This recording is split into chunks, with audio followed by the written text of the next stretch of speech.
Have you ever wondered why some playgrounds are left to rot, abandoned, and forgotten? What if I told you there's a place where a child's laughter echoes in the dead of night and a swing moves on its own?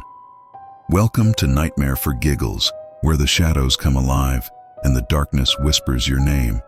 Prepare yourself for spine-chilling tales that will haunt your dreams. Let the nightmares begin. Before we begin, don't forget to click that subscribed button, click the like, and hit that notifications bell for more creepy stories. Now shall we begin the story? In the small, seemingly idyllic town of Hawthorne, there lay an old, abandoned playground on the outskirts, overgrown with weeds and forgotten by time. The playground had fallen into disrepair, its once vibrant colors faded to a ghostly pallor. The rusty swings, creaking slide, and dilapidated merry-go-round stood as silent sentinels of a bygone era. But there was one swing that stood out among the rest, known to the townsfolk as the Haunted Swing. Local legend had it that the swing moved on its own, a ghostly figure appearing to push it late at night. Few dared to visit the playground after dark, but those who did came back with tales of eerie silence, disembodied whispers, and a chilling presence that seemed to follow them long after they left. The story of the Haunted Swing began decades ago with the tragic tale of a little girl named Emily. Emily was a lively child with a penchant for adventure. She loved the playground, especially the swing, where she spent countless hours soaring through the air, her laughter ringing out like a melody. One fateful evening, Emily stayed at the playground longer than usual, determined to get just one more swing in before the sun set. Her mother called for her to come home, but Emily was too absorbed in her fun to notice. As darkness fell, Emily's mother grew frantic and went to the playground to fetch her daughter. But Emily was nowhere to be found. The townspeople searched for days, but there was no sign of the little girl. All they found was the swing, swaying gently in the breeze, as if being pushed by an invisible hand. The years passed, and the playground fell into disuse. The memory of Emily's disappearance faded into local folklore, and the haunted swing became the stuff of ghost stories told around campfires. Some claim to have seen the ghost of a little girl sitting on the swing, her eyes sad and hollow, while others spoke of hearing faint giggles and whispers carried on the wind. One summer night, a group of teenagers, emboldened by curiosity and the bravado of youth, decided to investigate the legend for themselves.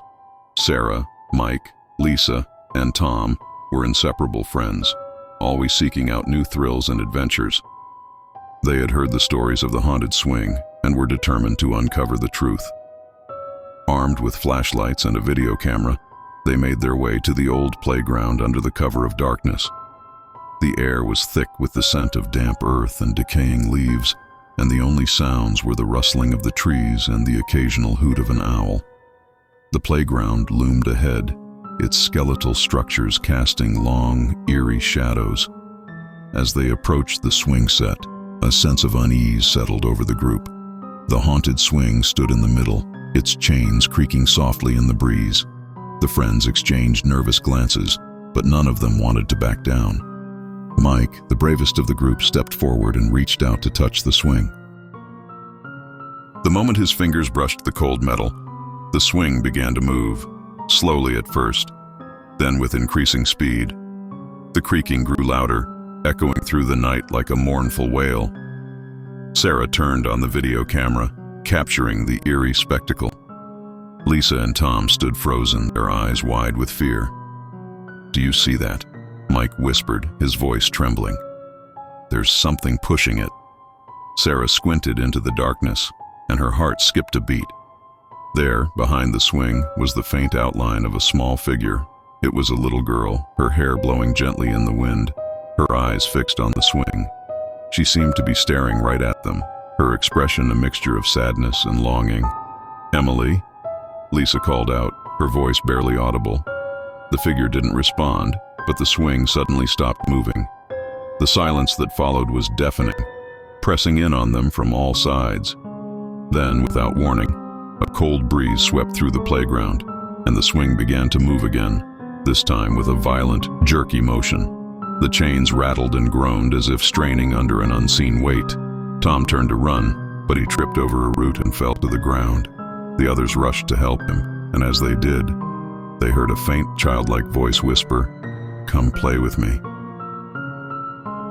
Panic set in, and the friends scrambled to their feet, fleeing the playground as fast as their legs could carry them.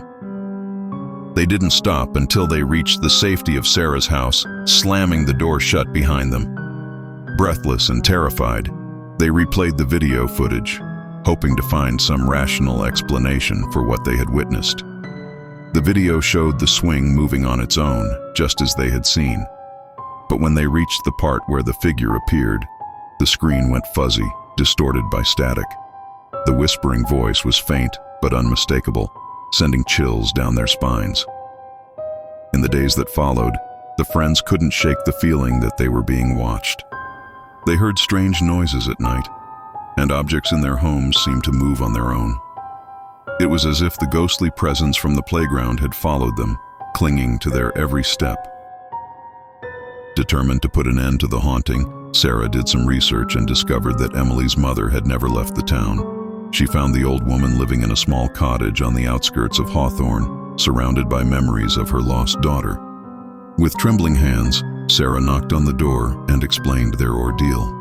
Emily's mother listened quietly, her eyes filled with a sorrow that time had not diminished. She led Sarah to a small, dusty box and opened it to reveal a locket containing a photo of Emily and a lock of her hair. This was Emily's favorite, the old woman said, tears streaming down her cheeks. "Maybe if you return it to the playground, she will find peace." That night, the friends gathered at the playground once more. They placed the locket on the seat of the haunted swing and stepped back, watching as the swing began to move gently, almost tenderly. The air grew warm, and for a moment, they heard the faint sound of a child's laughter carried on the wind. The swing slowed to a stop, and the oppressive feeling of dread lifted. The playground seemed less menacing, the shadows less dark. The friends knew that Emily's spirit had found some measure of peace, and they left the playground with a sense of closure. The haunted swing at the playground became just another old swing, its story fading into the annals of local history. But those who knew the tale of Emily and the bravery of four friends would never forget the chilling experience that taught them the power of compassion and the importance of putting restless spirits to rest. And so, the playground stood, a silent testament to the passage of time, the swing swaying gently in the breeze, no longer haunted, but forever remembered. You've survived another night of terror with Nightmare for Giggles. But beware, for the darkness is always watching, and your next nightmare is just a whisper away. Until we meet again in the shadows, sweet dreams.